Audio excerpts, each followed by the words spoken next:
Good news, great news, amazing news! The Beauty Brand's annual leader sale is here! Protect that gorgeous do of yours with professional salon products. Save up to 70% on over 200 top brands like Biolage, Redken, Joico, Kenra, and more. Pamper your mane and pamper it good. I'm excited, you're excited, we're all excited. It's leader sale! Beauty Brand's annual leader sale. All your favorite salon professional shampoos and conditioners starting at just $15.98. Get to your nearest store or visit beautybrands.com. Thank you very much for joining me. How you been? Ladies and gentlemen, welcome back. Steve Renazizi. I'm the guy. Are recording this. Isn't a fucking joke. It's April 1st, 2021. April Fool's Day. This is the second goddamn time we recorded this because we had such a great start and we're going to do it again. Okay, ladies and gentlemen, welcome back to the podcast. What's the odds with Steve Renazizi? I'm the host, and I'm shorthanded today. There's no Emma here. Therefore, that's why we're doing this for a second fucking time. We had a really great 21st minutes, and hopefully we can repeat it again. Oh, I miss my friend Emma. But Lucas Pearl is here, and Brenton Biddlecomb's here. I'm here, but who gives a fuck about that? We've got a lot to get to. We've got the Pasadena City Championship Golf Tournament to sum up. We've got the Comedy Store shows, Major League Baseball opening day. Jonah, my son, had a game that was great. Some golf news, some NFL news. But we're going to start with Biddlecombe because you're dressed like a Make-A-Wish kid right now. Honestly, it looks like you're wearing a wig of hair from someone else, like a barber clippings on the floor. You're wearing a Buffalo Sabres hat because we did it. We did it. Reboot Major League. Put the Sabres in it. We fucking did it. Okay, why don't you tell the folks what we did? Because we didn't really do it. I had nothing to do with this, but go ahead. We willed them to win a game. Finally, after 18 straight, tying the record for the most all time, we said, we don't want the record. We're going to share 18 with Pittsburgh. And we kicked the shit out of the Flyers yesterday. Well, the Flyers are from Philadelphia. They're not from Pittsburgh. Well, Pittsburgh has the all-time record. Oh, okay. Anyway, that was if you watched any of that game, it was almost shouldn't have counted. Destroyed really wasn't a word. The Flyers scored, I think, 2 goals on themselves because of knock-ins from their own players, deflections. They were scared. 2 empty-handed goals at the end, or empty-netted goals at the end. And so within 1 goal of tying the entire, changing the entire trajectory of the game. So yeah. It's true. Look, I'm happy that they won. It's still a disaster of a franchise. Oh my God. So that is our 7th win on the season, and we've been shut out 7 times in about 40 games. That tells you how historically bad they've been. It's terrible how bad it's been. Very hard to watch. I mean, as far as New York sports go, it's between them and the Jets. Now the Knicks are doing all right and then almost going to make the playoffs. The Jets and the Sabres are which one is the true disaster of New York State sports? Still and I the would Jets. say the Jets, look, the Jets they still have a chance to put their best foot forward. I don't know what you consider, like, was the Jets last season? Who knows? If the Sabres, because here's my thing. My thought, what's the over-under on what the losing streak is going to be now? Now they won a game. I think it's 7. I think they're going to lose at least 7 in a row again, and they will start a new streak. What do you think, Lucas? You think they're going to lose 7? What was the A's streak? So I'm going to go the opposite. They're going to lose 21 games in a row. 21 games. Yeah. No, here's what they're going to do. Okay. Cause they're winning 1-0 right now against the Rangers. If they play 10 games, they're going to lose 8 of them, but they're not going to lose consecutively. So I would take the under on the 7. Okay. What period there's enough talent there. Look, the whole front office, management, all the way up to ownership, it's a disaster. They got to just clean everything out, and the Pagulias need to put someone else in charge like they've done with the Bills.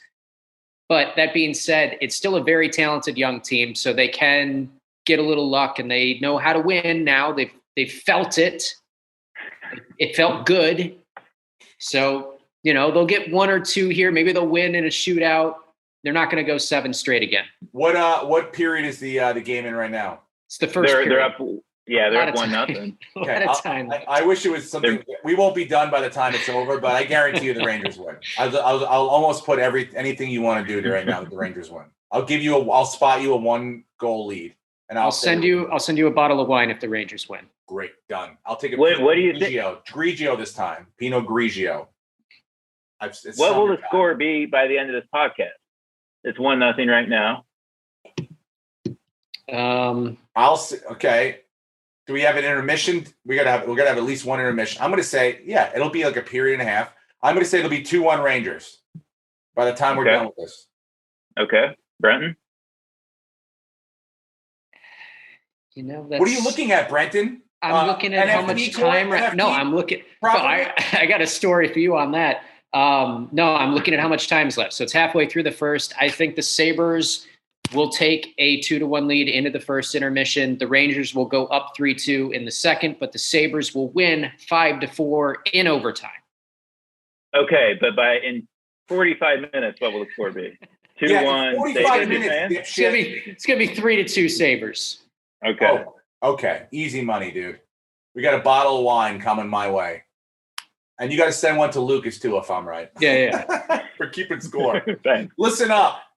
Speaking of keeping score, let's get to the real news of the week, okay? The Pasadena City Championship. Everyone has been clamoring to know what happened. People have been asking, Steve, what happened? I've even ghosted you guys. I haven't told you. Yeah, just so the listeners know, like you've kept this really close to the vest. I texted you and you left it read. Yeah. You were waiting. I was like excited. I was supportive. I wanted to know how great you did, and you just look. People have actually speculated that I won. That I've kept this quiet. Yeah, I think you won. Okay, you got a batting cage in your backyard. That's all you do is practice. Why don't we find out? Okay. Why don't we find out? Again, last week I told you was a big week for me, and I was a little nervous because I wasn't sleeping well. But I had a lot of great practice sessions leading up to that. Okay. So this was Wednesday night. I slept great. Thursday night, again, another great sleep. My Whoop told me, you are fully recovered. You are ready to perform. And I felt ready to perform. I woke up on Friday, drove the kids to school, told them I loved them, told them Daddy will be home later on with great news. I did some stretching. I ate a great breakfast. I walked the dog. I took a shower. And then I knew everyone, because I had a 10:34 tea time. I knew everyone was going to be going over to Brookside to warm up. All the jabronis are going to be over there fucking hacking it up. I go, bullshit. I'm keeping my focus. I'm staying away from that. I go to my local golf course over here. I warm up on grass, which we will be playing on, by the way. I'm not an idiot. Okay? So I warm up, a pretty good warm-up session. I then drive over to the 10 minutes to the golf course. I get there. It's packed. A lot of people, a lot of distractions, but I'm focused. I'm on task. I know what I have to do to perform. I check in with the guy. I go, Ren is easy. He asked me 3 times. I don't know what you're saying. I go, listen to me. Ren is easy. Okay. Remember that name. I said, I'm a large too, because you asked about the pullovers that we're supposed to get. And he was like, those are just for people that make the cut. And I was like, first of all, that was not what I was understanding. And second of all, I'm still a large, and write it down because I'll be here later on. So just fucking don't get in my head. And then he goes, oh, we're 20 minutes behind, by the way. I go, unacceptable, because my body is primed for 10:34. I'm ready to tee off when I'm ready to tee off. Do you remember Wahlberg in what's the porn movie? What's the one with the Boogie Nights? He's like, yeah, my cock's ready. I'm ready to fuck. My cock is hard. And that was like, I had my warm-up session. I did some putting. It's 10:15. I'm like ready to go. Like my body's ready. And they were like, yeah, we're only at 9:50, so you're gonna have to wait. I was like, fuck. So then we finally get to the big moment. It's 11:50 at this point, or no, 11:15. I'm supposed to tee okay, up I was 10:30. Jesus. Yeah, 10:34. I'm not happy about that. And then I get up to the moment where I'm supposed to be introduced. This is something I paid for by a professional. And then this guy shows up. This guy. So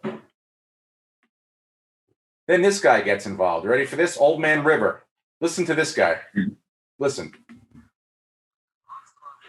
Oh, hold on. I'll start it over. Morning and welcome to Brookside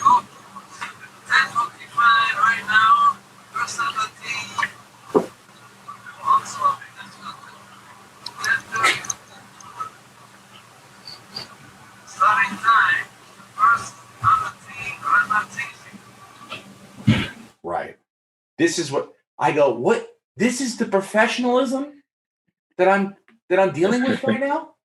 This guy doesn't know the time. He doesn't know the date.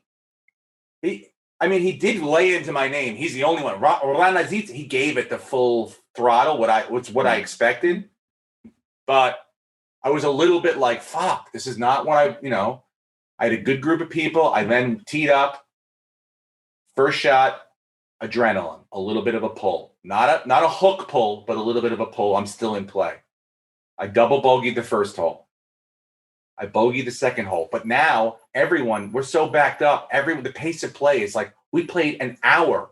It took an hour to play 3 holes. Jesus. And I'm not used to that slow a pace of play, especially when you're like waiting, like either you hit a good shot or you have to think about a bad shot you just hit for another 20 minutes till the people in front of you play.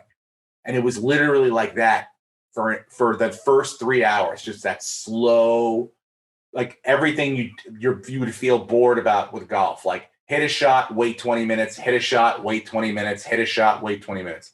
Not the pace of play that I'm used to. Did not get off to a great start. Double bogey, bogey, bogey. Right? Not where I want to be. Not the normal way I play this course. Usually the first 3 holes I can get after it.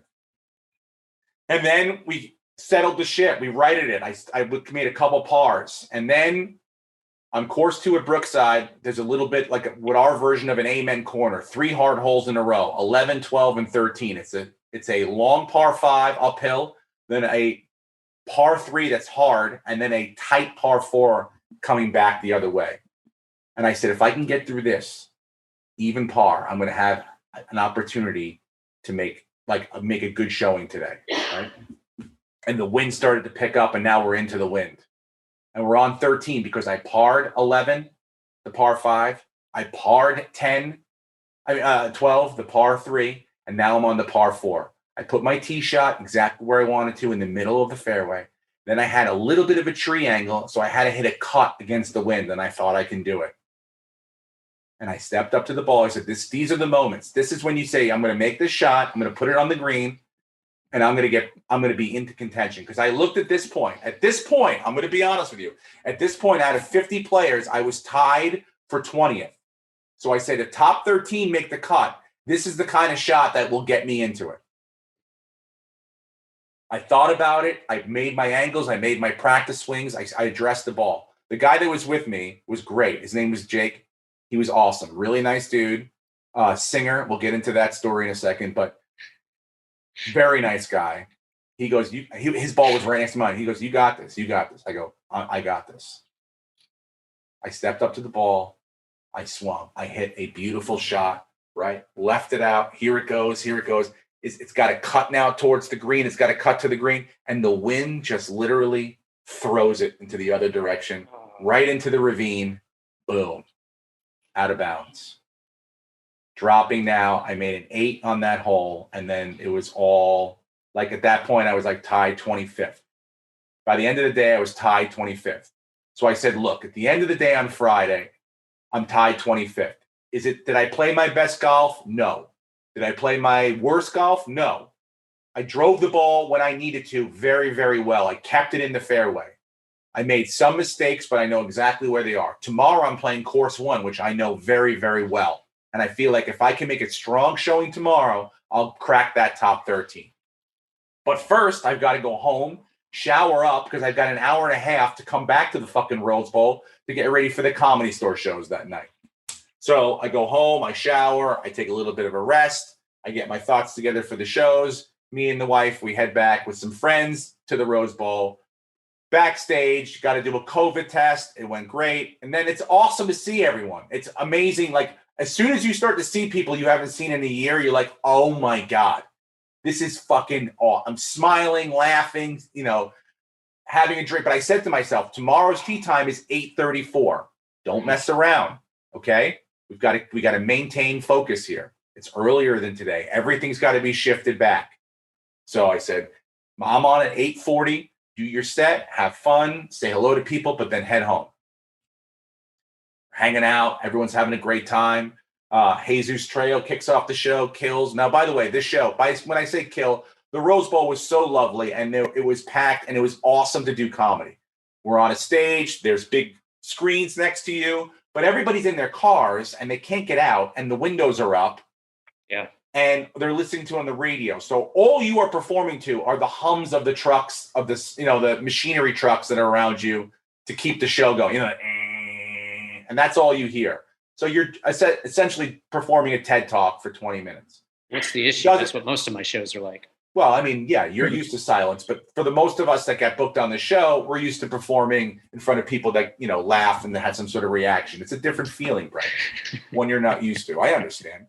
So in any case, I'm now performing, doing well, thinking I'm doing well. It feels good. Got off stage. Everyone was like, that was great. But you don't know a reaction, but it felt good to perform again. The jokes went well.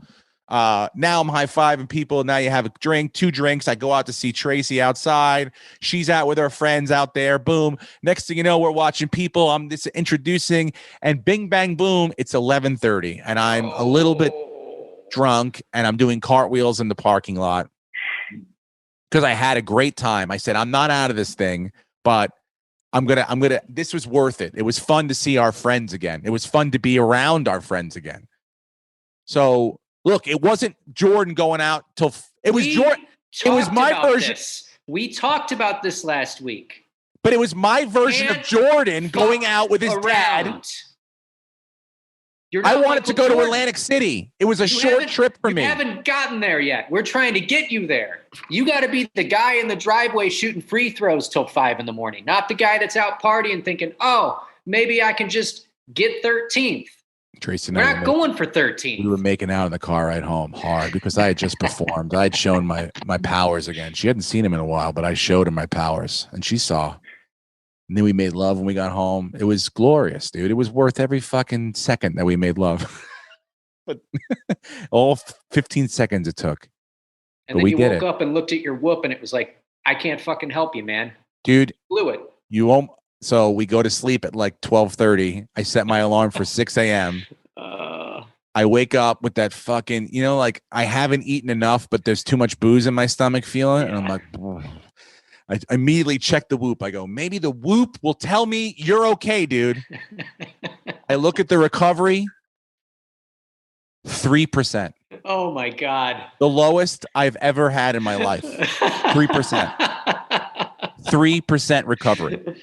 So I go, no. Whoa. I go, what is this telling me right now? Is this telling me that I should either back out of this thing or should I go back to sleep? What should be? I said, you know what? Let me put something in my stomach, settle myself down a little bit, stretch a little bit, see how I feel. I immediately put something in my stomach. I ate a banana. I tried to stretch. I almost passed out. I laid down on the couch for a half hour. I go, come on, dude, drink some Gatorade, get yourself together. It's now 7:00. Right? I go, nope, I got this. I burped, got up. I go, all right. I went out to the pool. I splashed cold pool water all over my face, almost got in it, right? To wake my body up, got dressed, and I went straight to Brookside because I go, it's going to be less busy right now. It was. I got there. I warmed up. I actually had a better warm-up session, a little more shortened, but a better warm-up session than I had the previous day. Felt good. Went out on one, right? Bogeyed the first hole, but just barely, just missed the par putt, right? 2, drove it into the water. 3, I get up to hole 3. Ready? It's right along the side of the road. I go, here we go. This is it. Make or break. Many times earlier in my career on this course, I have pulled balls right over the big net they put on the side, right onto the running track, and almost killed people. But that hasn't happened in over probably 2 years. You know what to do. You want to play a draw, you start it way out to the right and you pull it into the middle. I tee up, first shot, ripped it right over the net. I mean, 1,000 miles off to the left, out of bounds, almost killed someone. 4, everyone yells 4. Now, the embarrassing thing, everyone else is teed off, so I have to immediately reload and tee off again. I immediately reload, tee off again. No practice swings, no like reset the focus. And what do you think I did? The exact same swing I just did previous to that. Pulled it out of bounds again. Reload again. Now I'm hitting 6 off the tee of the hardest hole on the course. And if this was a movie, most people would have said, I'm leaving right now. It's over. I'm done. This guy doesn't have it. This guy's a real shitbag. He blew it. Well, I teed off again, took a deep breath, looked down the middle of the fairway, and I said, fuck this. You've worked too hard. And I piped one down the middle. And I went on to make what was not par for me, but it was a 10 because I made a 4 after that. So it was a 10. And I realized at that point, I'm out of this. I'm not making the cut. And I said, I played after that with a freedom that I feel like I hadn't to that point. And I made 4 birdies on the way in. Tore the fucking place up. Finished tied for 30th out of 50. Not the showing I wanted. Not the scores I wanted. The 10 killed me. The 10 fucking murdered me. Put me out of it. But I learned a lot. Number one, I learned I didn't have to play as much as I needed to. As I did going, I played the course too much. I should have practiced for short amount of times each day on a range session rather than going out and walking 18. I knew the course. I didn't have to play it as much as I did. Mm-hmm. I did that too much. Of course, I think partying the night before truly played a little bit of a factor into it. It didn't help. Didn't help at all. We learned you're not John Daly. And yeah, I mean, look, one day I might be John Daly. One day I might get to the point where I'm good enough where I can go out and get boozed up and then go back. But I'm still at the point where I need to fucking focus. You know, the opposite of what my camera does on this fucking podcast whenever I do. I can't stand this fucking. I can't. Where's Emma? Anyway, Emma. The point is this, guys. I learned a lot. I learned that, look, mistakes, one mistake. I made 2 huge mistakes. I tried to make a glorious shot on the first day on course 2 and not taking your time. You make one mistake. If I made a 6 on that hole, I'm still in it. Mm-hmm. But a 10 kills you. You're done. No one's coming back from that. I don't have the ability to come back from that. Just curious. So how many strokes behind a 13th did you end up finishing? I probably needed another 8 to 8. I think 8 or 10 strokes to be that's better. Not. I mean, that's bad. But no, you take off 4 or 5 on the 10, and I'm knocking on the door. You know what I'm saying? Putting a little pressure too, getting 4 birdies in the row. They're starting to look over their shoulder. Very free, came up. If it was a skins game, I would have made. So you got to play like that. Next tournament, you go into it. And let me tell you something. Free and loose. I'm coming back to play next year, and I'm not like, this is not the last you've seen. Do we have to wait a year to the next Pasadena City Championship? Yeah. I mean, we got to go on the road. We got to find you other championships. Well, no, there'll be other big things. Apparently, ATC is trying to put together something real big, and if that's something that we will absolutely lead into with full coverage. Yeah. Because if I'm playing in that, if we're going to do that Comedians Cup thing that Bert's talking about, like where we have a Ryder Cup thing, it's going to happen. That is big. That is bigger than Pat. That is like cancel everything. There'll be no auditions. There'll be no stand up. There'll be nothing.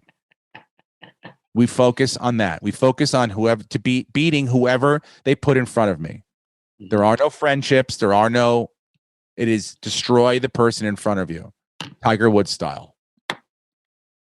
So yeah, I mean, look, and again, thank you to every single person that wrote to me, all 6 of you that reached out this weekend.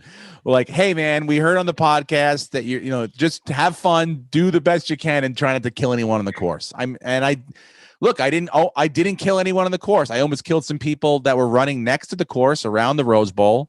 Did you have fun? I did have a really good time. I played with the 2 good groups. Okay.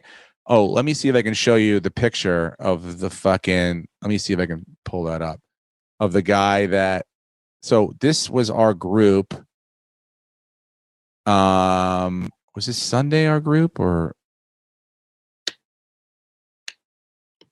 You didn't. Oh, I saw Sunday, a kid. By the way, I saw a kid, right, who was, I don't know, probably 15 years old, maybe 15, 16 years old, and he, he had to weigh about 85 pounds, probably less than you, Brenton, right? Mm-hmm. And he comes over with his bag. He's barely carrying it. He's playing in the championship flight. He puts his bag down. I go, the fuck? Now, he's on the 10th hole. 10th hole, Brookside number 1 is a drivable par 4.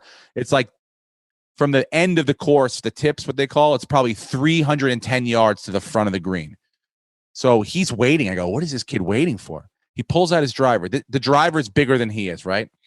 He addresses the ball. He turns. I swear to God, he turned so far that this shoulder, I think, was over here somewhere. It was, and then he whips it around and hits the ball right into the middle of the green. It catches and then rolls back to the front. And then he picks his bag up and barely gets over to the fucking, can barely carry. I go, what? Like unbelievable. Like 310 yards on a frozen rope, dead fucking straight. But this is the group this is the guys I played with on the second day. Oh, the first day actually. I don't know if you can see this guy right here. So this guy that looks like he's here to clean the place, right? This guy shows up. I go, wearing what? Cargo shorts. Yeah, this guy. I go, what the fuck is it? Because all right, the guy in the hat with the clubs, the white gloves. I go, oh, this guy's a stick, right? This guy, that's the guy Jake I was telling you about. He's a good player, but he didn't have his best weekend, and we laughed a lot about our group because the guy actually ready to hit the ball was awesome, and a fun guy to play with. But then the guy over here, we kept saying, like, what is this guy's deal? He looks like he's here to either he looks like there was a murder on the golf course, or like an animal's dead and someone's got to come clean up the animal, right? And so he out of the four of us, okay, one of us shot a 94, one of us shot a 92, one of us shot an 88, and one of us shot an 82. Who do you think shot the 94? Shut up. The guy in the hat. Yes. Who do you think shot the 92? This guy right over here. Who do you think shot the 88? Cargo shorts. No, not cargo shorts. You got hustled. The guy that gypsy. He finished 5th in our flight. Wow. The champion's flight is the top flight. Then the president's flight is like a 4 handicap to a 6 handicap. Then there's the vice president's flight that's like 6 to 8. And then the secretary's flight that's like 8 to 10. And that's where I was. We were in the secretary's He's got like a Rex Ryan vibe to him too. Dude, I thought at one point, I don't think I saw him drink any water. He walked. It was amazing. But he was in the fairway every single shot. He never hit out of anything other than beautiful grass. But yeah, pretty remarkable. Fun. Again, I had a blast. I really did. We had an awesome time. And I'm going to do it again 100% next year. Awesome. And as poorly as I played is as unbelievable as my youngest did in his first baseball game last night. They're in the Coast Division, which is 9 to 11-year-olds. And so, he's turning 9 in a month. So he's Little League age 9. So he played up this year. He's playing with these guys. Most of them are bigger than him. So first game last night, they're allowed 75 pitches. They pitched from 46 feet. We were the road team. We batted him first. We got up early, got a base hit, and then he scored 1-0, and then goes out there. First kid up, first pitch strike, second pitch strike, third pitch puts it right in the kid's back, right? And I go, oh, Jesus, because I was like, all right, he hits the kid. I'm like, ooh. It's a 75 pitch count, right? Kid goes to first base. He then proceeds to strike out 10 kids in a row. Jesus. Yeah, right? Now we're in the 4th inning. He's thrown about 52 pitches. A kid bunts, right? Right back to Jonah. Jonah picks it up, and I've never seen it before. Throws it 150 feet over the first baseman's head, right? I go, holy shit. Kid goes to second. Next kid up. He walks. So I go, oh shit, Jonah's rattled, right? The kid on second steals third. The kid on first steals second. Second and third, nobody out. This is after coming off striking out 10 kids in a row. We're up to like 60 pitches. He then goes out to strike out the side. 13. Ends at 5 complete innings. 5 complete innings. 71 pitches, 13 strikeouts, no hits, 2 walks, 1 hit batter. And that was a pretty impressive performance coming off of like battling. Like you could see like he was down in some counts and he just battled back. It was like everything that I wasn't able to accomplish mentally and both physically on the golf course, he did. And I was super proud of him. And it's like I can't wait to watch what happens this year. This is like this is going to be a fun year because like this is the year that the dads start. Like by the time we were leaving the field, the word had already spread around to like I was getting phone calls from other coaches like what the fuck, like we're not supposed to be like our league is just we had one practice. We're supposed to be garbage. And the team that we were playing, you know, they have a reputation of having really great teams, some real dick dads, and they've been practicing since January. So we have 4 teams in our little league in the same division, and out of the 4 of them, all 4 of them played 4 of their little league teams this week in the same division, and the other 3 of our teams got the floor wiped with them, and we won 9-1. Yeah, he couldn't pitch the last inning, and we gave up 1 run, but yeah, we won 9-1. So we're off to a good start, and I'm very, very happy. The team we played had great dads; they weren't assholes, and they asked us kindly to remove Jonah for the last inning. They said, "Can you remove Kershaw for the last inning?" And I was like, "Yeah, absolutely." But we're bringing in Garrett Cole. Speaking of Garrett Cole, it is opening day, and we are a little late on this. I had some stuff to do yesterday, and then today is opening day. So yeah, I was watching the Yankee game. And because Jonah had such a great game and he's off the rest of the week, we skipped school today and we got donuts and we stayed home and watched the Yankees, which was great. It was a great game. It didn't go our way. It was the first game of the season. It was fun to watch. Cole, I think the weather sort of, the cold weather, it sucks up there. And this month sucks kind of. They should play in Florida for another 2 weeks. But anyway, it was snowing in Detroit for Detroit looked like crazy. I mean, Cabrera hit a home run. I didn't even know he hit a home run. Yeah. And then I don't know if you saw Bellinger hit a home run against the Rockies, but it got called off because Turner thought the ball went into the guy's glove and he hit the wall, and the ball went over the wall, and Turner went back thinking it had been caught, and because Bellinger passed him by rule, Bellinger gets a single, Turner's out. Yep. It sucks. I know. It also look, everyone's a little bit rusty. The weather, I mean, Shane Bieber pitched great. He had, I think, 12 strikeouts, but a couple mistakes here and there, and that's what happens. The Indians didn't hit it all. So yeah, it's tough to play in that kind of weather. Cole's cutter looked like it was just diving out of the strike zone. It didn't have the sharp bite on it. Ryu looked good. They're both nasty. So it was a good game. I forgot that they're doing that extra inning thing this year as well with the man on second. It wouldn't have mattered. The guy got up there and hit a fucking double to start us off. So we did have opportunity. We should have won in the bottom of the ninth. You don't expect DJ LeMahieu to roll over a ground ball and have hats off to Biggio at third. Made a great play, perfectly executed all the way to the plate. And, Judge is kind of struggling a little bit off the beginning of the year. So it is what it is. We'll bounce back on Saturday and we'll go from there. But I'm just psyched already. I mean, look, we're not going to win the $200,000 collectively. That was gone immediately. It was gone. The Yankees blew it. Shane Bieber blew it.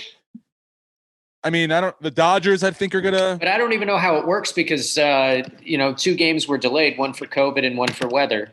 So I don't know how they're going to carry that over and how it will affect the contest and if that's like in the rules that we didn't read. But it doesn't matter. We probably won't even get half of them right. Can we get a Sabres score check? Yeah, it's end of the first. Buffalo's up 1-0, taking a power play into the second. Taking a power play into the second? Ooh, yeah. Brenton. Yeah. Wow. One of the worst power plays in the league. What kind of wine do you drink? Because I've never had to send you anything. So, I mean, just in case I kind of like everything. Okay. I really like a good cab, and I like a nice sharp Pinot, and I like the sweet Italian wine, the red sweet Italian wine. You like Lambrusco? I've never had Lambrusco. So it's the cold sweet Italian wine. It's pretty good. It's like it's not like a sangria. It's better than that. I'll send you a bottle of that and I'll get one for myself. I love Lambrusco. But just listening to you describe the kind of wine that you like made me sick to my stomach. And I cannot wait to show you my wine room that I've created in quarantine. It is wonderful. Is that where you keep Cassie? You put her in her cage down there, and that's where her and Rogue are kept for the day? God, we're still stressing over this wedding. Oh, really? What's going on? Just now we have like an interior designer that's going to come in and do all the decorations, but she sends over an 8-page contract. And because I'm not a lawyer and I don't fully understand it, it's my fault that we don't understand it. You should have a lawyer look at it, you know? You should, because you never know if you don't want to get fucking hosed like you did the last time on the deposit, remember? Well, we got all that back. Yeah, but it wasn't easy. No, but we had to send people go down there to carpet bomb the place. Do you remember? This is different. This is, a much smaller expense to just have someone put nice tablecloths on top of the tables for $900 an hour. Are you nervous? Are you like nervous that it's not going to work out? Or are you just like, are you worried because she's worried? No, I'm excited to get married. The only thing I'm scared of is that we have to push it again, and it just we have to go through all the steps, and we have to do this and that, and it's just going to stress her out even more. She's going to have more night terrors, probably going to start biting and kicking in her sleep. I just want to get married. She gets violent? She could.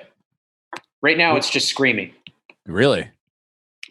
She doesn't. I know someone, and I'm not going to say who it is, Ryan O'Neal, but there's no weapons allowed anywhere near because he has like those sleep terrors where he will get violent in the night, and he, doesn't like attack his wife, but like she's had to like talk him back into like bed before, like he doesn't know where he is. And, that shit's real. It's dangerous. There are a lot of documented murders, and the guy wakes up, doesn't know he's murdering. It sounds like a great excuse to beat your wife. Kinda does, right? Yeah. Kinda does.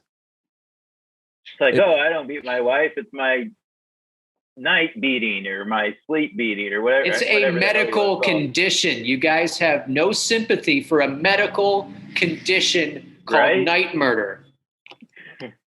You think some of these NFL guys, is that what Deshaun Watson has? He's just as night boners. You know what? That was there's an interesting twist that's going on. So what is the interesting? Is this a hand job joke?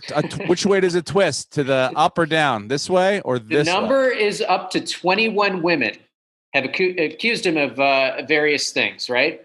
But none of the women have given the lawsuit their name. They're not willing to go on the record and accuse him. However, as of yesterday, I'm reading an article, 18 women have gone on the record that have worked with him and said, no, this is all bullshit. He's not that guy. Okay, here's the deal. Here's my thought on it. Of course, innocent until proven guilty. I'm a big person and believer in that. His reputation's already been. Oh, for sure. Kind of, And again, you should look into all these cases. That's my point. Is like all these people coming forward that don't necessarily know each other, that have similar situations or similar stories. It's there is smoke there. There is fire that needs to be investigated. The 18 that have come forward that have said they've had fine experiences with him, I'm glad they did, because that's valuable information as well. It's not like this is every time this happens, but the real damning factor is, why do you need to go to 57, 85 different fucking people to get to get your body work done? Like, nobody goes to that many people. Like, that's what I'm saying is interesting. You're going to 40 different people in 2 years, 3 years. Did you hear today during the opening? I watched the opening baseball. Like, they were announcing the Yankee staff. It's like massage therapist, and this guy comes out like he's proud of what he does. I'm like, this guy rubs their assholes. And like, look, I would do it too, to be, part of the Yankee organization, maybe, but I don't think you should be running out fucking tipping your cap to rub people. But like, that's the guy that should be doing it. Not like 150 different people, and mostly women, And by the way, all the women that even have come forward and said they were fine experiences, some of them are like, yeah, you got a boner, which again, that happens. That's going to happen. I know, like, it may happen, and that might be. What did he do with it? Did he fuck it? Yes, some people he probably goes, I can't. I'm not gonna. If they're not responding, I'm not gonna push the envelope. And then some people, maybe he was like, look, this isn't gonna fucking suck itself, or whatever whatever the move was. I don't know. And people don't like that. That's not an appropriate way to behave. So Yeah. Again, I don't think he's out of the woods because 18 people came forward and said he's a good guy. And I don't think necessarily he's a bad person for 18 people saying that, this shit happened to him. But the part that I don't get, and it looks bad for me, is like, why are there so many people that have to have this fucking guy? Look, I get he's an important athlete. Why don't we just get the best person out there and have that person be the person on call? I mean, this guy's got, a massage therapy doesn't do more massages. It doesn't have a staff like this guy's got. So massage envy, I mean, whatever. So it doesn't look good. Do you think he'll play week 1? No. Based on how Goodell seems to handle various things, is he going to let him play, even if he's cleared, but the NFL has to do their investigation? Is he going to play week 1, and who's going to sign him? I don't know if he plays week 1, to be honest with you. Look, I don't think the signing thing is going to be an issue. I think someone will play. I think it could be a thing where if he doesn't get moved and he is still with Houston, he may sit. He may sit the season out, kind of let the dust settle on all these allegations or whatever. He may even be it may even be a situation where he is suspended for a couple games at the beginning of the season, but it doesn't matter because he's sitting out anyway. He would have, he might frame it like it was a thing that I was going to do in any case anyway. So I don't know. It looks like every day more people. I mean, it's almost like they should do a count. Who's got more accusers, him or Cuomo?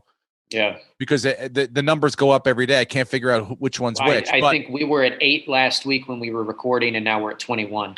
But I also think that, you don't need necessarily just go, this guy's guilty of everything because all these people have come forward. But it does need to. I don't know how fast the process is going to work. He has a great lawyer, which, you hire when you have a lot of money. Also, when you probably have done something wrong. When you haven't done anything wrong, you go, Mom, who's our family lawyer? Like, I know I should get a better one, but like, I honestly have not done nothing wrong. So you get those guys when you're looking for loopholes and shit. So my thought is I don't think his value as a football player has been diminished one bit whatsoever yet. Not at all. If anything, I'm not saying it's gone up, but like, players like a Nick Chubb, or is it Nick Chubb or the other one that was Kareem Hunt. Kareem Hunt. I mean, and that's terrible that I did that. By the way, sorry, Nick Chubb. Nick Chubb's a great guy. Yeah, yes, Nick, great guy. But there are examples of guys that have, gone on to have, allegations and things said about them, and obviously video come forward, pay their penance, and then had great, are still very valuable. So Antonio Brown won a Super Bowl. Yeah. And, he's still very talented. He will still get another job or get offered jobs. So I don't think it's the thing where Deshaun Watson won't have a team to play for, but I do think he might be suspended because it seems like it's going pretty fast, this situation. Yeah. But plus, yeah, no. I mean, Zeke Elliott and Roethlisberger are both suspended, and I don't think either were convicted. So like they were not suspended before. So I think just precedent alone. Yeah, he's probably not playing week 1, but the Texans signed a couple of quarterbacks, so it doesn't seem like they expect him to play for them either way. Look, poor Tyrod Taylor. He's going to learn another system. He's going to go out there and play his ass off. And then Deshaun Watson's going to go, well, I'm back. I got to go out and play again. And that's going to be it. It's like the guy's just, I understand he's a good fit, and a lot of people like having him on the team, but it just seems like every time. I don't think he's going to be able to play the whole season. I don't think they want him to play the whole season. So I don't know where Deshaun Watson lands. It does. The big move that happened did we talk about this last week? Was the pick getting the Miami giving away? Yeah, we got to talk about that. It just happened a few days ago. So can you run over the specifics of that? Basically, Miami's turned moving one good player into 4 first-round draft picks. Can you pull up? Yeah, I mean, it all kind of starts with Bill O'Brien. Mm-hmm. He's pretty much set Miami up for the next decade. Yeah, Miami's stupidity. If they draft well, they're going to be a very good team for a long time. Other than the fact that they have Tua at quarterback. Yeah. Let's see, because they also, I mean, they did give up next year's first round pick, which I don't know if it's theirs or the Texans, to move up from 12 to 6. To the Eagles, with right? Philly, who moved back, which I don't know how I feel about that. But I mean, they pick up a first round pick. It's a stupid move for Philly because Philly needs to draft an elite wide receiver. Like, you're going with Jalen Hurts, that's fine. Let's see what we got in him. Maybe he's really good. Maybe he's another Deshaun Watson, Patrick Mahomes type, but who's he going to throw to? And now going from 6, where you could get an elite wide receiver, to 12, all those guys are going to be gone. So now they're just going to have shit again. Yeah. So it's the same boat Wentz was in. It's like, who does he throw to? There's no one to throw to. Yeah. All right. Yeah. The Dolphins traded back from the 3rd spot to the 12th and deal to Niners that netted Miami an extra first round pick in each of the next 2 drafts, as well as a 3rd rounder next year. Yeah. And then to move up, the Dolphins sent Philly 12th and 123rd overall picks, along with next year's first rounder, which belongs to Miami, for Philly's 6th and 156th pick. And this sets up San Francisco to move Garoppolo possibly after next year and draft a quarterback. But have you all heard the late? Go ahead. Who do you think San Fran goes for? I think they take the best one available after what's his name, Lawrence. And I mean, to me, who do you think? Is it Justin Fields? Is it the kid from BYU? I mean, that kid seems to be impressing people too. Everyone loves the one throw that homeboy made. It wasn't a good throw. It was like, it was an air ball. And I love air ball. I love NFL safety can track that and pick it off. That's an interception in the NFL. In college, it's a great throw. In the NFL, I love Riddick that came up with the throw that Darnold made even better. That was like, look, dude, what are you giving up on this guy for when he makes the same plays that you're fucking oohing and on for right now? Yeah. I'm not saying that Sam Darnold is the best quarterback that they could have had taken at that point, but it's who they have right now. And he's not that bad. It's not. They haven't given him a fair under terrible coaches with no talent around him. Give him a fucking chance. He's got some talent, and I think the kid from BYU making that play got everyone excited. But I would still take Fields, and I would take the guy from Alabama over him. Really? Yeah. Who? What's his name? The Mac Jones. Mac Jones. Yeah, Pudgy McPudgster. Is he fat? He's like. Even more dad bod than Tom Brady was. Really? Oh yeah. Let me find this. See if you can find him with his shirt off when he's smoking the cigar after he won. He's got baby fat. Really? Yeah. Yeah, he really does. He's not in good shape. No, but that's amazing. I gotta see this fucking guy. Oh shit, dude! Yeah, that is a national champion first round pick in the NFL in 2022. Dude, who's that fat quarterback that died that the Giants have? Lorenzen? Jared Lorenzen, baby. Yeah.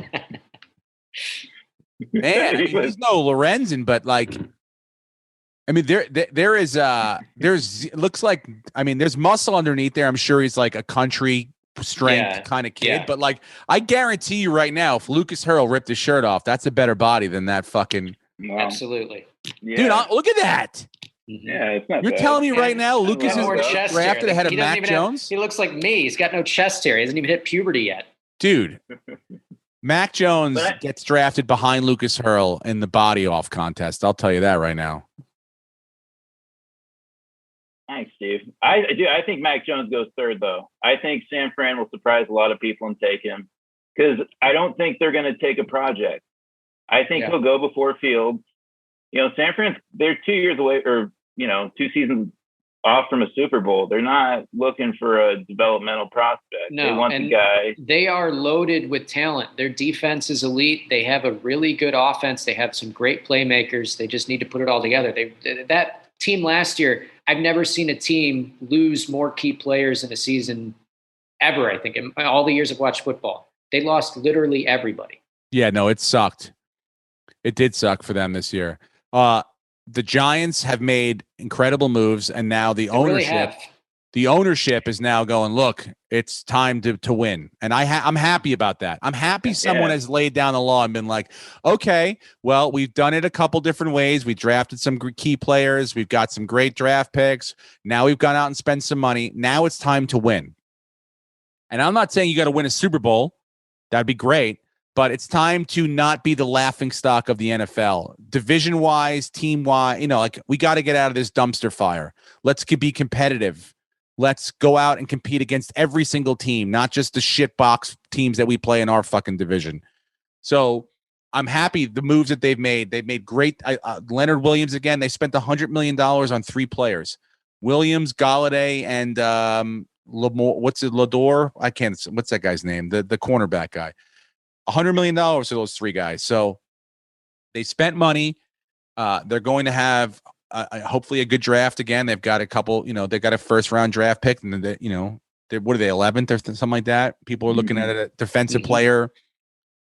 Maybe that kid from Florida that looks like, that's got Jason Pierre-Paul type skills. You put him with Leonard Williams and that Blake Martinez. We're okay, good, great. We're making, but I just hope that Daniel Jones because it is all going to rely on him. Yeah.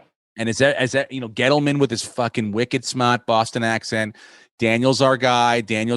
And look, we have to believe it. We're force-fed to believe it. But I would like to believe it because I believe it, because I see it. You understand what I'm saying? Yeah.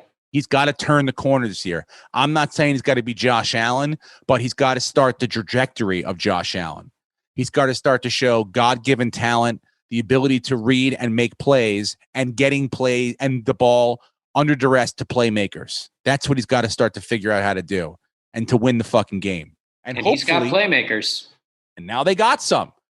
Again, this is a very tricky game. Nobody, people can get hurt. The health is a tough thing to deal with. But right now on paper and health-wise, you've got a lot of people to throw to, a lot of weapons, people to block for you, people to defend when you don't have the ball. So it's time to make a step. Okay, we can't have another level plateau year. We've done too much now. So this is it. This is shit or get off the pot year for Daniel Jones, probably in Gettleman too. Maybe not Joe Judge, but definitely the 2 of those fucking guys, because they believed in each other and it might not be working out. So, can I go ahead. I don't understand the hate for Zach Wilson. I actually kind of fear if the Jets do take him. I think every year there's kind of a rich kid that comes out in the draft and people just kind of want to shit on him. I don't know if you remember, like Josh Rosen, that was kind of the thing with him. Mm-hmm. Scouts, they overly analyze these players and they're like, well, he's an atheist, he's a rich kid. And I don't know, Zach Wilson, I think his uncle created JetBlue. So I've seen the critique that he's like a entitled Mormon kid. His teammates seem to like him. He seems like an amazing athlete. I wouldn't give up on Darnold, but it doesn't sound like the Jets can get more than the 3rd round pick for him. Yeah. I'm just saying, I think there's better talent on the board than him. I'm not saying Zach Wilson can't play in the NFL. I'm saying that I would take one of the other 2 guys over him, because if you're just basing it on that one throw that he made, again, you air the ball out like that. That's an interception in the NFL against a good safety. But I don't think they're basing it off that one. I mean, the one throw, the cool thing about it is just kind of improvised. He's just kind of showing off. And if that goes bad. But Josh Allen can make that throw and he throws it on a line. Patrick Mahomes makes that throw on a line. He doesn't air it. It was a rainbow. You're not looking for a rainbow guy. Baker Mayfield makes that throw, or he tries to every single time. It doesn't matter. Sometimes you don't want that guy to make that throw, by the way. It's nice to be able to know you can do it. Fine. Show me the tape, but it doesn't make me if that's going on right there, then something's broke down. Either I didn't do my job or someone hasn't done their job if we're making those fucking kind of throws. If you're throwing across your butt, I don't see any, offensive coordinator getting paid a lot of money to draw plays where the quarterback has to run across and throw 50 yards across their body downfield. That's not what you draw. It's nice to have that. It's nice to have that. Mm-hmm. It is, but that's the pull the ripcord. We got to get out of this. How about the guy that's going to set you up on 1st, 2nd, and 3rd down? smartly getting the ball dump, and that's going to move, knows the offense rather than some guy that can make a throw. Like I'm just saying, if you're going to look for, again, from Sam Darnold on from Sam Darnold, you got to look less than even. It has to be an upgrade. I don't know where the upgrade is. I don't see, besides Lawrence, I don't see the upgrade in any of these other guys. I agree. I think maybe you take your chance, draft some other position, and then get a quarterback in a later round. Or hope that you can develop them. If they don't take Wilson there, they have to trade down.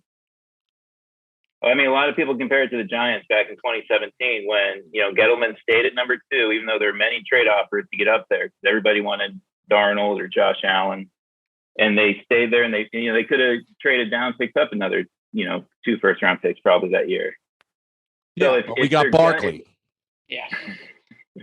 And look, I mean, again, if we're talking if I'm still 100% fine with the way that went down. I know last year was a wash, and the year before got a little, but like when that guy plays, and again, he's coming on, he's got another year where it's like coming off an injury, you want him to be healthy, but like he's got to stay on the field this year.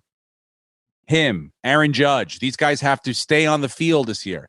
They are unbelievable talents and show sparks of greatness when they're out there, but they got to fucking stay out there. And that's what their main job is. So again, football is way harder than baseball to stay out there and healthy, and it just got a little bit harder because they added a game. Well, yeah, the Giants are going to play Miami week, 17 now or 18? 18. So how does this work? Are every team's playing are an extra game now? Yeah. It's 3 preseason games and then a 17-game season. Mm-hmm. Got it. 3 And they just announced the Falcons will play a game in London just about an hour ago. Wait, who's going to London? The Falcons. Oh, who gives a fuck? Let them go. And the Rangers have tied the Sabres halfway through the second. Very much. Thank you. Yep. Thank you. I'm going to talk for another 10 minutes till they score a goal, then I'm going to get my fucking wine and get out of here. Bitches. By the way, shout out to a couple people. Sina, I think that's it. Sina, one of our Patreon members. Sina, who's I don't know if she's a golf fan, but she wrote me a lovely message about the Pasadena City and some encouragement, and I thank her. But she was also excited. Congratulations to Joel Damon, who won the I think it was Dominican Republic or Puerto Rico, whatever wasn't the Austin competition last weekend. He wears a bucket hat. He's got a little mustache. He's a funny dude. He's a great golfer. And I'm happy that he got the win. Because that gives them a lot of extension through the year. He can play in a lot more tournaments. He gets his card kept for a while now. So it's a big deal. And then also shout out to what's his name? The Florida kid that won the Billy Horschel, who won the event in Austin last weekend.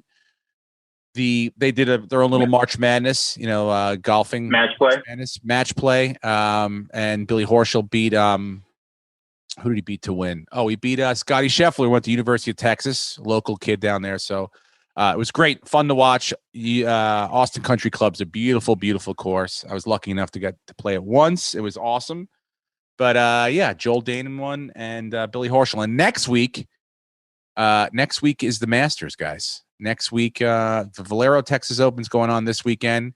And then next week's podcast, we'll preview our Masters podcast. Which is going to be very exciting, especially this year. Was it the last major championship we played last year? And it's the first one we're going to play this year. So exciting to get down to Augusta. I was actually watching the women's. They're doing a women's amateur there at Augusta this weekend. And I was watching it yesterday. It looks fucking beautiful. Great condition. So we're back, ready to play. So that's next week. But what else is going on?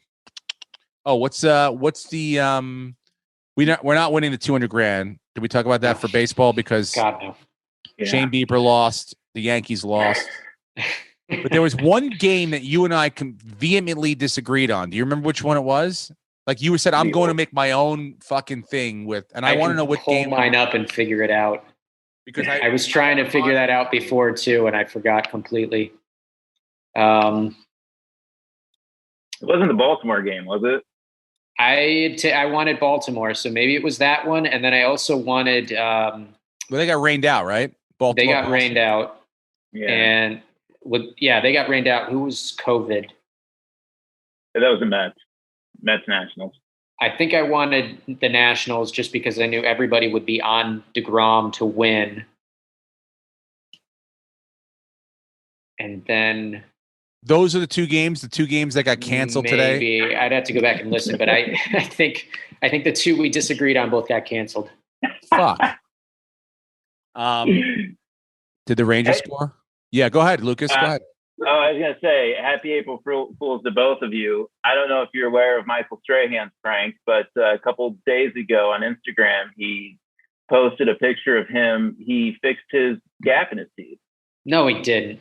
Yes, and the fans were outraged. And so today he revealed it was an April Fool's bit. But for 2 days, he had the world believing that he fixed his infamous gap. Dude, he looks better. He should have fixed it. I know. That looks great. Why wouldn't you do that? If I saw that was because possible? that's like his signature. That's like having the unibrow. Did someone Photoshop a smile on there, or is that like something he physically did to his teeth? Because whatever that is way better than what his normal teeth are. I mean, I don't mind it at all. Yeah, it's probably a really good Photoshop job. The April Fool's joke is that he did get him fixed. He went to a dentist and had the gap I think he had like a fake teeth put over, but I don't think Michael Strahan understands how April Fool's works. It's the joke's on him. His teeth were great, and now he's put him back to being bad again. Like, does he understand that that's not like how it works? Now they're off yellow and a huge gap. One other thing I want to talk about is I haven't seen this, and I don't even know because it's like we're on YouTube. I don't know what the legality is because every time we do this shit, we get pulled down from it. But like, I haven't seen this Lil Nas X video where he apparently gives a lap dance to Satan. Have either of you seen this? Yes. You watched the video, Lucas? Yes. Why wouldn't you watch it? You got to get back on Twitter. You get on Twitter and you go down these rabbit holes because it's trending. That was all anyone was talking about 3 days ago. Dude, my life is infinitely better now that I'm video was everywhere. Is it worse than the Madonna video where she like a prayer where she made out with the priest? I mean, that was like pretty like nuts. This is worse apparently? Yeah, this is worse. And it's also not a very good song in my opinion. It's all sorts of bad. He made the Satan shoes, and then now Nike's suing him, which they should. I mean, as a business, you don't want to be associated with the devil. And so they're going after the because Nike designer. has such a great. Who makes those fucking shoes? There's already blood on those shoes from the little kids' fingers that made those goddamn things. What are you kidding me? I can't believe that. Whoa, is that him? Mm-hmm. Yeah, Man. I'm hesitant to play the video like you said because I don't want it to get taken down. I know, but yeah, he's pretty much grinding on Satan, and I get why people are upset about it. Wow. And does Satan have like a big, huge erection that just squirts out fire and stuff? Doesn't he always? I mean, that's what I assume, right? What would happen to you if you're getting a gigantic lap dance from, Lil Nas X? I'd get wood. Justin Martindale at the Comedy Store show was like, he's like, that's all he could talk about. I go, I gotta see this thing, but I never looked it up. Oh, it's way worse than Like a Prayer. Is it really? Yeah. Damn, dude. I thought that was like the border pusher right there. Like pushing the limits. But good for Lil Nas X. Yeah, it's too bad the song wasn't better because he could have performed that at the Grammys next year. Brenton, last check-in with the Sabre score. We're at 6 minutes and 24 seconds to go, tied at 1. Okay, great. Well, let me plug some dates here. Deadlocked. Next week, April, what are the dates? Let me fucking pull them up here. Hold on. April 8th, 9th, and 10th, I will be performing at the Tampa Side Splitters Comedy Club with my good buddy Steve Simone. Thursday, 1 show, 2 Friday, 2 Saturday. Go to sidesplitters.com for tickets. And yeah, I don't know if they're reduced capacity. I don't know what the fuck's going on in Florida. I think it's wide open actually. So I think it's wide open. It's just come on down. It's a free for all. And then the following weekend, the 16th and 17th, Friday and Saturday, I'll be in Colorado Springs at Jesus. What is the name of this comedy club? Hold on. I want to get this right. I've never been here before. Okay, I looked it up the other day. It's called 3E's Comedy Club in Colorado Springs. 3E's Comedy Club, Colorado Springs. I'll be bringing my golf clubs. I'm going to play a nice course out there while I'm out there. So if you know any other nice courses, let me know if you live in the Colorado Springs area. But 3E's Comedy Club the following weekend. And that's the dates for right now. You guys have anything you want to plug? Yeah, I have a business proposal for everybody. Let me hear it. So I don't know if you're familiar with Croatian tennis player. What? Oleksandra Olinkova. Is that a woman or a man? That is a woman.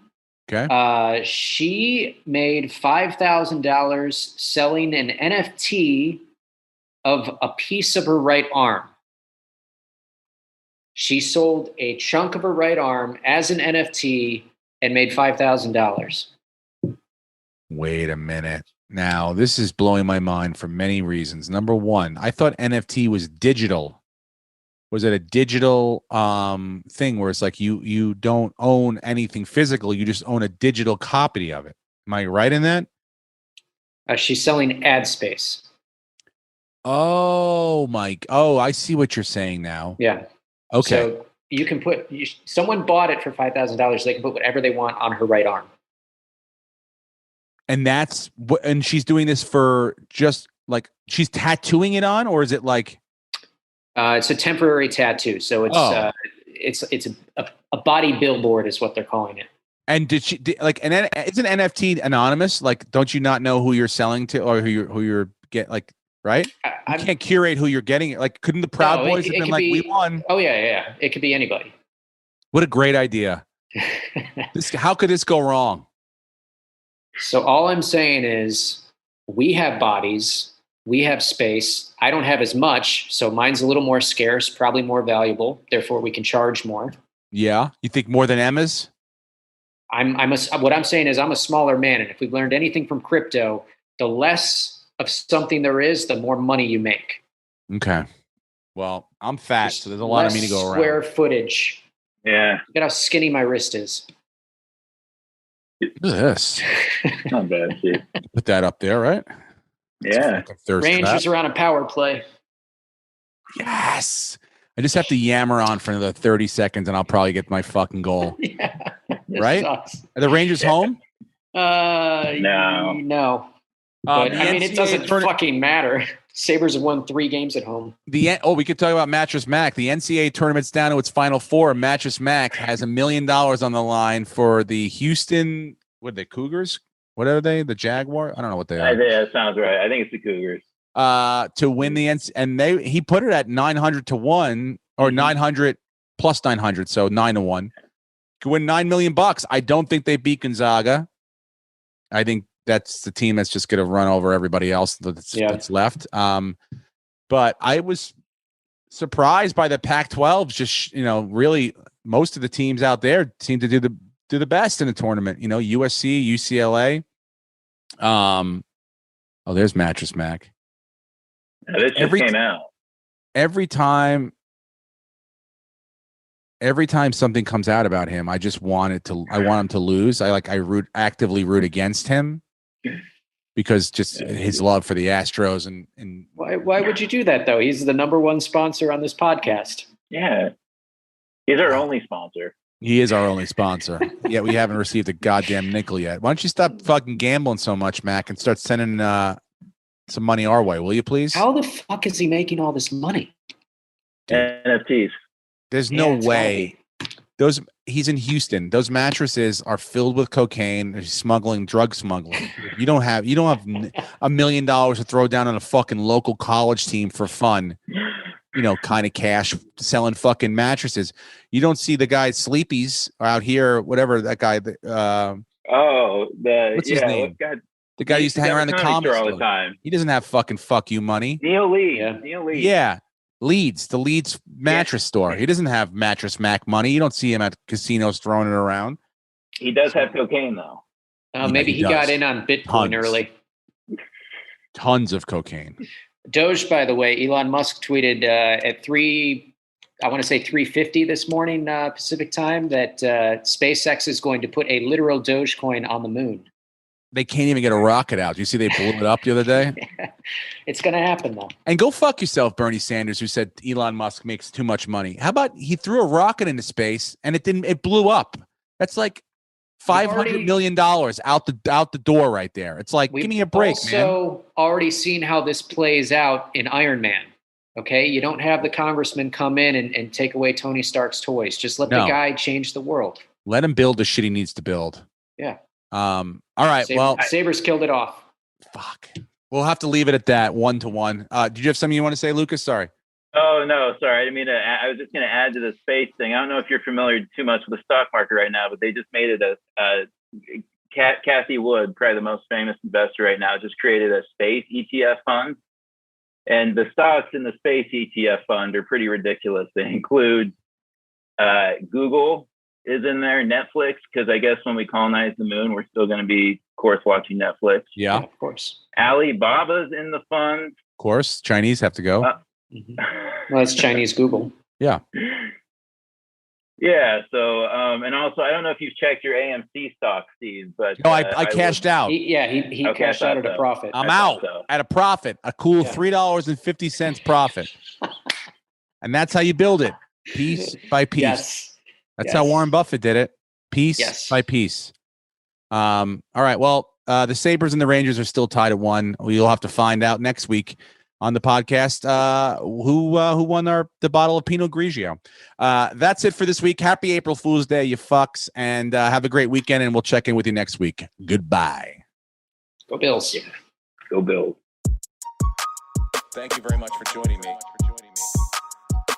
How you been? Ladies and gentlemen, welcome back. Steve Renazizi. I'm the guy. I'm the guy fucking lit. I'm the guy. I'm the guy fucking lit. I'm the guy. I'm Steve Renazizi. Good news, great news, amazing news! The Beauty Brand's annual leader sale is here! Protect that gorgeous do of yours with professional salon products. Save up to 70% on over 200 top brands like Biolage, Redken, Joico, Kenra, and more. Pamper your mane and pamper it good. I'm excited. You're excited. We're all excited. It's leader sale! Beauty Brand's annual leader sale. All your favorite salon professional shampoos and conditioners starting at just $15.98. Get to your nearest store or visit beautybrands.com.